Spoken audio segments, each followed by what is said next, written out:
तुलसीदास जी पाठ के अंतर्गत आपके 2 पद हो गए थे। तीसरा पद है बिलग जनी मानो उदो प्यारे। बिलग मतलब अलग, बिलग जनी मानो उदो प्यारे मतलब श्री कृष्ण उद्धव को व्यंग्य के रूप में इंगित करते हुए कहती हैं कि वह मथुरा कागज की कोठरी, मतलब मथुरा को किसके समान है? काजर की कोठरी, मतलब काजर मतलब कागज, सॉरी काजल।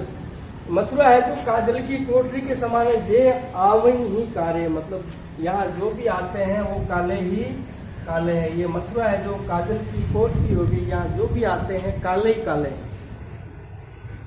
तुम काले, उद्धव को कहती है कि तुम काले। सुफलक सुत कारे, सुफलक सुत किसके लिए आया है? अक्रूर के लिए।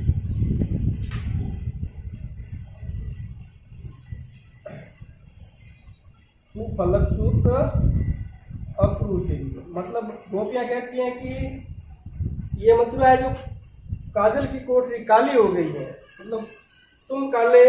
सुफलक सुत काले मधुप कमारे, और भंवरे है जो गोपी है जो काले हैं। तिनके संग अधिक छवि उपजत कमल नयन मनियारे, और इन सबके साथ में कमल नयन मनियारे में भगवान श्री कृष्ण की छवि है जो अलग ही प्रतीत हो रही है, अलग ही व्यतीत हो रही है।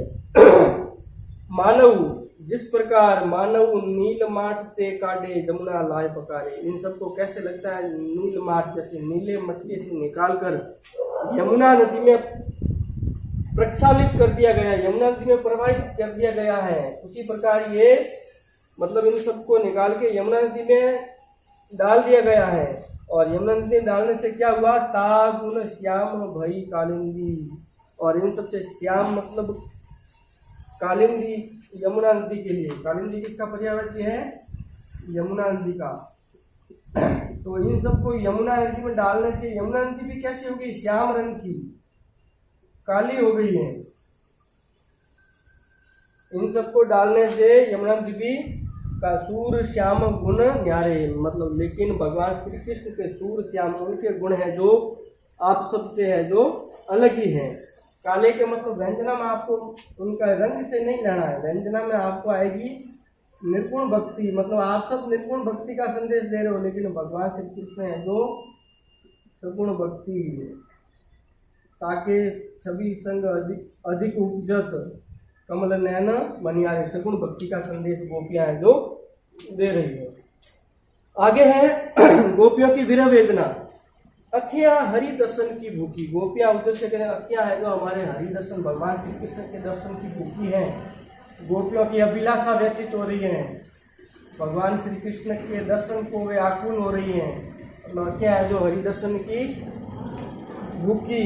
कैसे रहे रूप रस राची, ये बत्तियां सुन रुकी, मतलब रूप रस मतलब सगुण की बात कर रही है। भगवान श्री कृष्ण जो पास में होते हैं रूप रस, मतलब अब उनकी अखियां है जो कैसे रहते हैं, कैसे रहे, क्योंकि भगवान श्री कृष्ण है जो पास में नहीं है। रूप रस सगुण भक्ति भगवान श्री कृष्ण के लिए कहा है, क्योंकि उनके बिना अखियां कैसे रहे। कैसे रहे रूप रस राची, ये बत्तियां सुनी रुकी, ये बत्तियां मतलब ये जो दीपक रूपी बाती है उनके बिना सुनी रुकी है। सुनी रुकी मतलब निर्गुण भक्ति, निर्गुण भक्ति। पूरा उपालम काव्य है, ध्यान रखना। जब उद्धव संदेश देने आते हैं तो ये गोपियां उद्धव को उपालम देती है, तो उपालम में आपको मतलब काफी वक्रोक्ति अलंकार आएगा, उसके माध्यम से ये सारा उपालम उनको दे रही है। मतलब ये कैसे रहे रूप रस राची, ये बत्तियां सोनी रुकी, मतलब भगवान श्री कृष्ण के बिना हमारे दीपक रूपी बाती है जो वो सोनी है जो रुकी है। अवधि गणत इकटक मग जोवत तब ऐसी नहीं सूखी, और अवधि गिनत मतलब समय निकालते निकालते एक तक एक मतलब नजर से, मग मतलब रास्ता निहारते निहारते तब ऐसी नहीं झुकी, मतलब जब भगवान श्री कृष्ण के आने की प्रतीक्षा रहती थी और जब भगवान श्री कृष्ण के आते थे हम एक तक उनको रास्ता निहारते थे, तब भी ये बत्तियां नहीं झुकी थी, लेकिन अब उनके आने की प्रतीक्षा में आप निर्गुण की बात कर रहे हैं, तो ये बत्तियां हैं जो हमारी निर्गुण भक्ति के प्रति सुखी हैं, हमें ये भक्ति समझ में नहीं आती।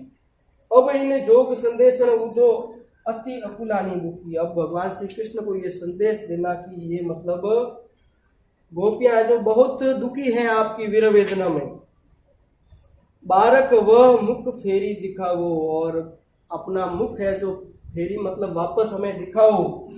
दूही पय पीवत, पय का मतलब दूध, दूही पय पीवत पतुकी, पतुकी पत्ते का दाना, जिस समय आप पत्ते के दानों में हम गाय का दूध दूधती थी और आपको पिलाती थी, तो आप फिर से आओ और उसी पत्ते के दानों में हमने दूध दूकर आपको है जो पिलाएंगे। सूर सिकत हटी नाव चलायो, ये सरिताएं सुखी। और गोपियां कहती हैं कि ये आप, उद्धव से कहती हैं ये आप हटरूपी जो निर्गुण भक्ति की नाव चला रहे हो, और ये सरिता है जो क्या है, सुखी है। सरिता का मतलब नदी, ये नदी क्या है, एकदम सुखी है। हमारे ऊपर निर्गुण भक्ति का कोई प्रभाव नहीं पड़ने वाला है, हम तो मतलब श्री कृष्ण के भक्ति में लीन है।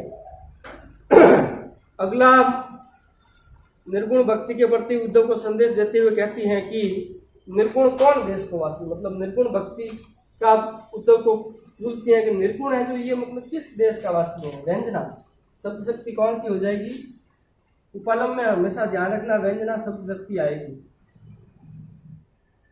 निर्गुण कौन देश को वासी, मधुकर हंसी समुझाए सौ दे बूझती। और मधुकर उद्धव के लिए आया है, मधुकर हंसी समुझाए सौ दे बूझती, साच न हंसी, मतलब सच बचाओ कसम दे के पूछती हैं कि निर्गुण कौन से देश का वासी है।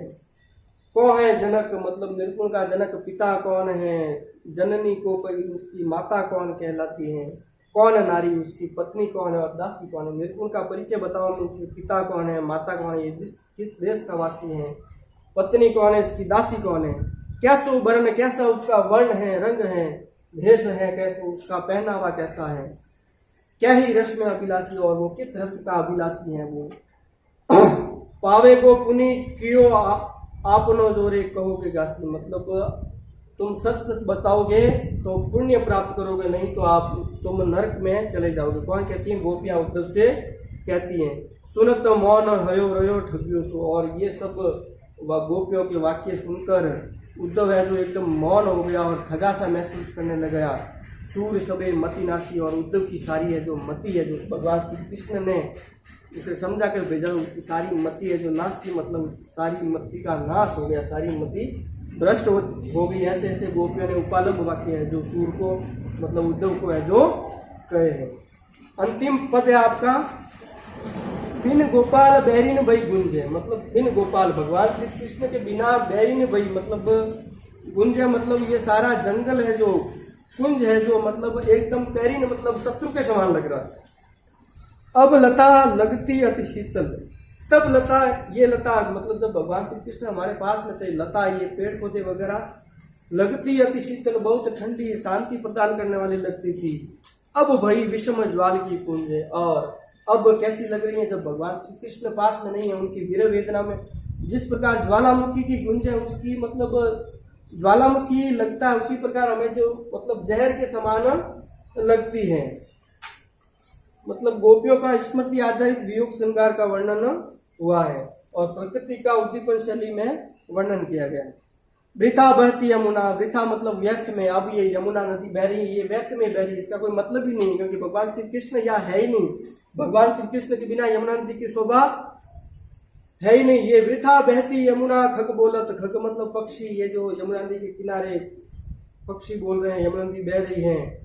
वृथा कमल फूले अली गुंजा, और ये कमल के फूल जो वृथा खिल रहे हैं और भंवरे इसके ऊपर बैठ रहे हैं, ये सब व्यर्थ है। भगवान श्री कृष्ण के बिना इनका कोई औचित्य ही नहीं है। पवन पानी, और ये पवन पानी और घनसार बादल संजीवनी दधिसुत है चांद का पर्यायवासी, और किरण भानु भाई गुंजे, ये सब मतलब चांद की मतलब सब किस प्रकार भानु भाई गुंजे, सूर्य की किरणों के समान हमें तेज लग रही है। ये सब कष्ट प्रदान करने वाली लग रही है, हमें कोई शांति प्रदान आपके बिना कर ही नहीं रही है। ए उद्धव कहियो माधव सो, और गोपियां कहती हैं कि ए उद्धव, हे उद्धव तो माधव भगवान श्री कृष्ण से कहना विरह करद करी मारत लूंजे। और गोपियां हैं जो विरह कर रही है, आपके प्रेम में है, जो चिल्ला रही हैं, विरह करद करी मारत लूंजे सूरदास प्रभु को मग जोवत। और सूरदास जी कहते हैं कि प्रभु भगवान श्री कृष्ण का मग रास्ता देखते देखते आखिन भई बरन ज्यों गुंजा। और गोपियों की आंखें किस प्रकार हो गई हैं, गुंजा पक्षी के समान लाल हो गई है। श्री कृष्ण का इंतजार करते करते गोपियों की आंखें जो गुंजा पक्षी के समान है, जो लाल हो गई है। तो गोपियों का विरह वर्णन है, वियोग श्रृंगार है।